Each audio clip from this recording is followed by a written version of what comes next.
they spit it to the rhythm of the piano, so now I gotta get the drummer song. Put the T up on the Celtics with the ball and only have one chance to tie it with a three. Bird comes around the screen. He's got the look. Good for three. Larry Bird has just set this game into overtime.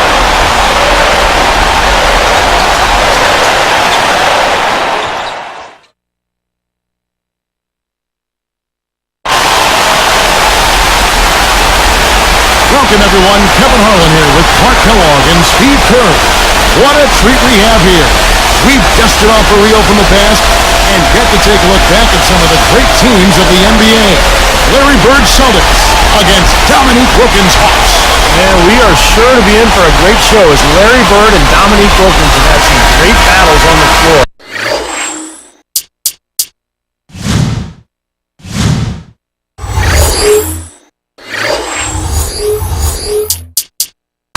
Always a fun show when they get together and battle things out at that small forward position. And it would be fun to see some of the great stars on the floor joining the great Larry Bird and Dominique Wilkins. Mikal and Parrish joining the side of the Celtics. A lot of talent in that front court of Boston. No doubt about it. With all the firepower both these sides have, it's guaranteed to be fun as we get underway. Taking a look now at this Celtics team. It's the all-star front court that is so feared around the NBA with Bird, McHale, and Parrish. In the backcourt, Dennis Johnson running the point. He's flanked by Danny Ainge at the off guard. And on the other side, matching up against Bird at the three is Dominique Wilkins. The Twin Towers underneath are Kevin Willis and Tree Rollins. Doc Rivers and Randy Whitman of the backcourt to round out the starting five. Johnson gets the reach-in call. That is his first foul of the game. Bird was so dominant throughout the entire decade of the 80s. It's hard to pick out a best year for him. I mean, sometime in the mid to late 80s, though, was when he was at his best. Here's Rivers. Passes it to Wilkins. Knocked away. Stolen by Bird. And here's the fast break. It's stolen by Wilkins. And Dominique, probably a better defensive player than he was given credit for. Pretty often he would get well over 100 steals per season. You know, absolutely. The guards and forwards alike had to be aware of him when he lurked on defense because he could jump those passing lanes. He was a terrific athlete, and he used that athleticism on defense as well as he did on offense. Thinking more about his best year for Larry Bird, his stats are probably less than 88, averaging 4 points, 9 rebounds, 16. The point at 86, he hit that great block. On Etex, he was one of the most dominant team in NBA history. His numbers a little down from where they were in the 26 points, 10 rebounds, 6 assists, but remarkable numbers, and that was Larry Bird at his best. 19.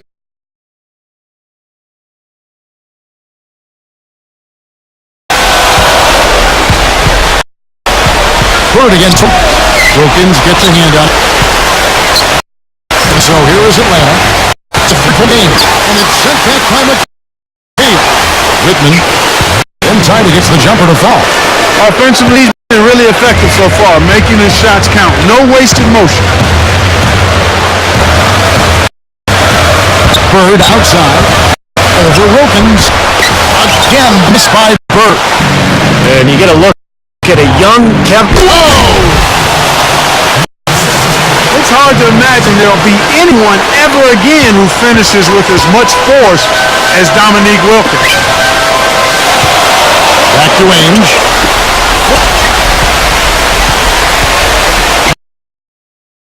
Here's Bird.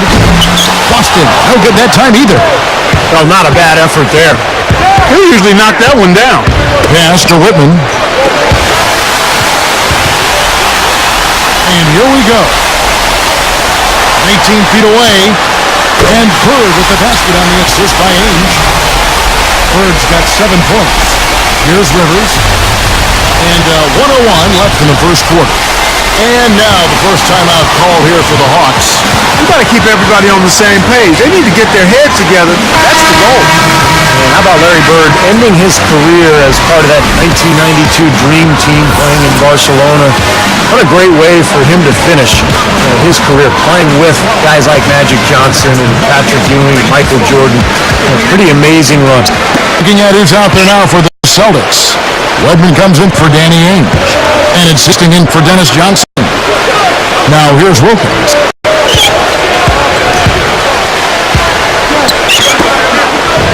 Here's Webb. Hits it from three-point range.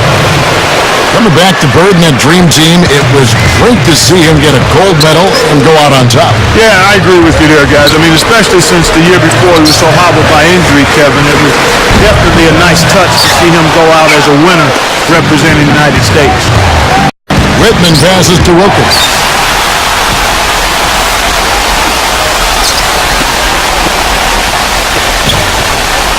Here's Wedman. Open look. Larry Bird again. Bird's got 9. Man, is he hard to defend. If you play him one way, he'll just go the other. Now Webb. Seasting is whistled for reaching in. That is his first foul of the game. Here's Willis. He dishes it to Webb. From downtown. And no good trying to get that one. And so the first quarter comes to a close. Both teams scoring well, but it's all tied up.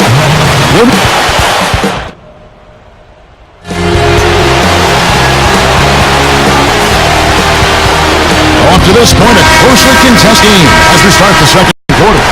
So many impressive numbers with Larry Bird's career, but I think what stands out to me, 9 consecutive years he made the NBA's all-first team. And that just shows how dominant he was for such a long stretch of time. This is how the floor looks for the Hawks starting the second quarter. Webb out there with Johnson. And there's Dominique Wilkins. And there's Livingston. And it's Conklin in at the 5 down low. And Bird with the basket on the assist by Ainge. Bird's got 11. Back to Bird's first team nods. Steve, you were just talking about that. Those came against a lot of fantastic forwards in the NBA, including the guy to my side here, Clark Ellar. Well, my career was short-lived, but I won against those guys when I was out there. And Dominique Wilkins, a contemporary of mine, actually, we were in the same NBA draft in '82. He was one of the outstanding forwards, as was Kevin McHale. Both were out there. A lot of players, but Bird was simply a cut above them all. Wilkins, that's good. Wilkins has got his second bucket. Yeah, saw just a little bit of daylight, went right to the rim. Here's Bird, and he finishes on the layup. And it's all knotted up. And one of the things that made Bird so difficult to cover was the combination of his height and the angle of his shot. He released the ball kind of up and over his head. So very difficult to challenge him. You know, you're all over there, Steve. I mean, a big part of why he was such a great shooter was his size and that unique release angle you talked about. It was really hard for smaller players to bother or distract his shot. To the middle, it's tipped. The pass to Seasting. Redmond, some nice passing.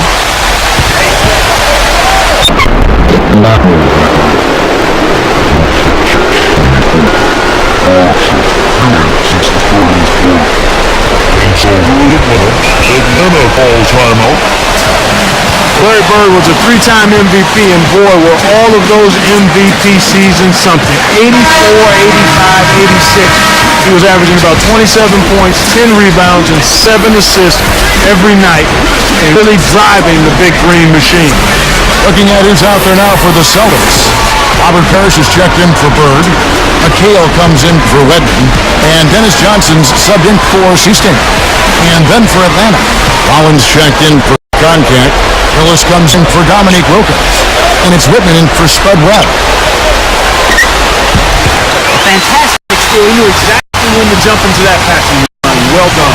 Ainge dishes to Johnson. Heads up play, preventing the easy layup.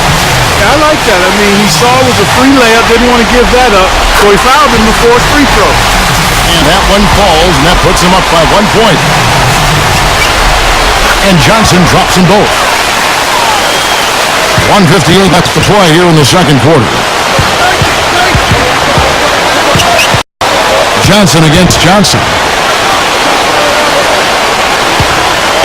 Here's Rollins. Whitman kicks to Johnson. Down to 5 on the shot clock. From deep. Beyond the arc and then some. Johnson's got 5 points now this quarter. Here's Ainge. You know, Ainge had an interesting path to the NBA, guys. I mean, initially drafted into baseball, and he played 3 seasons there.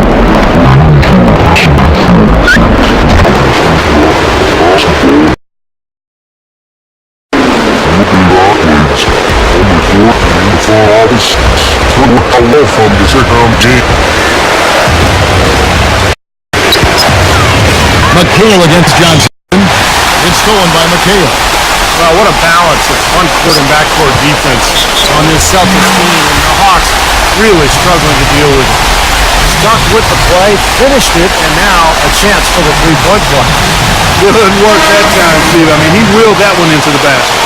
Some changes for Boston. Larry Bird's checked in for Walton, and Redmond subbed in for Danny Ainge.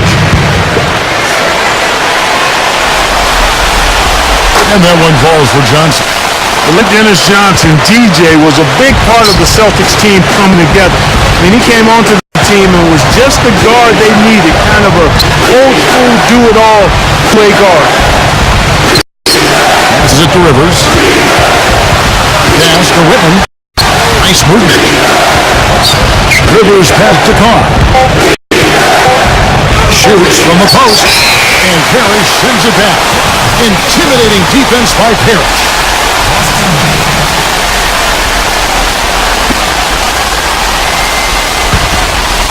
Celtics leading by 5.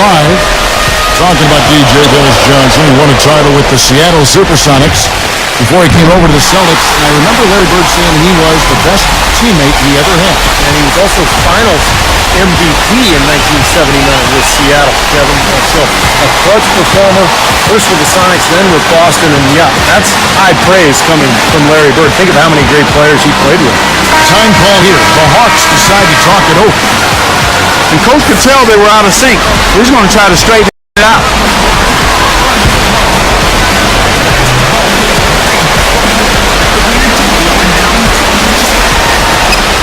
We've got 22 seconds left in the first half. Kevin, that's exactly the kind of off the inbounds play. Here comes the great Dennis Johnson. 5 points in the game.